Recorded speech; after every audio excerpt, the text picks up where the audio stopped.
What up, you guys? Today's devotional comes from Luke chapter 4. Just read it.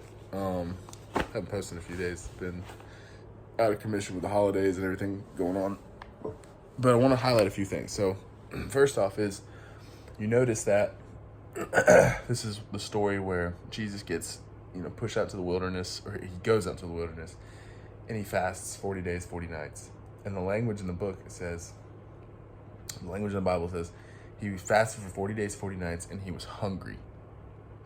And at first you read that and you're like, well, duh, he's hungry. He hasn't eaten, duh.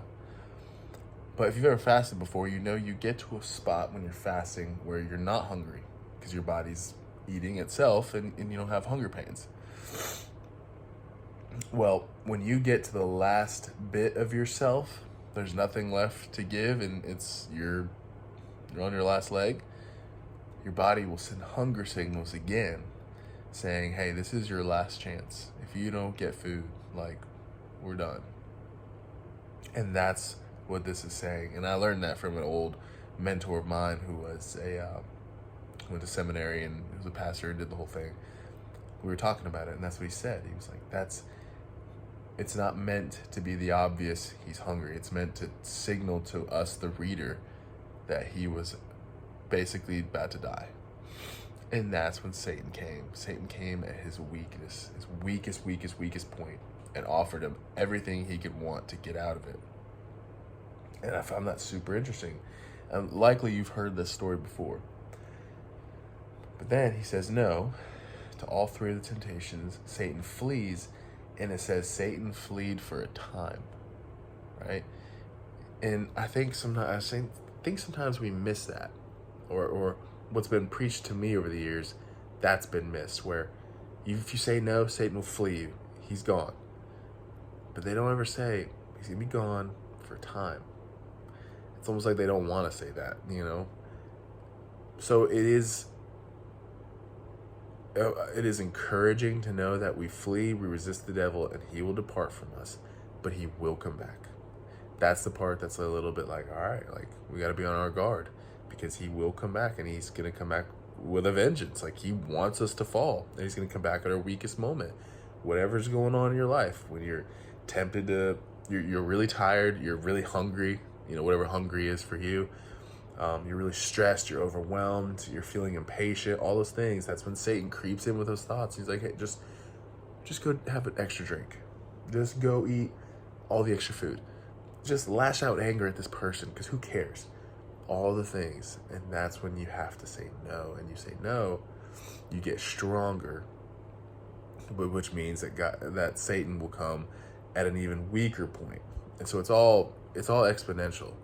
But also another thought that I had when reading this today was the only way to get stronger is to be faced with the opportunity when you are the weakest to say no, right? If you always say no when you're feeling amazing, if you always work out when you feel amazing, number one, you'll hardly ever work out. But number two, it's what happens as soon as things go south? It gets a little cold outside, it's a little bit rainy, you didn't sleep great, all these things. You're probably not going to go work out. But if you say yes to working out every single time, over and over and over, no matter how you feel, eventually it's going to be easy to say yes to working out all the time. Same thing with temptation. If you can say no at every possible point that you're faced with, and you say no, and you say no, doesn't mean being perfect, but you guys get where I'm going with this. If you can say no at all the times when you're the weakest and things are not going well for you, you become really, really, really strong.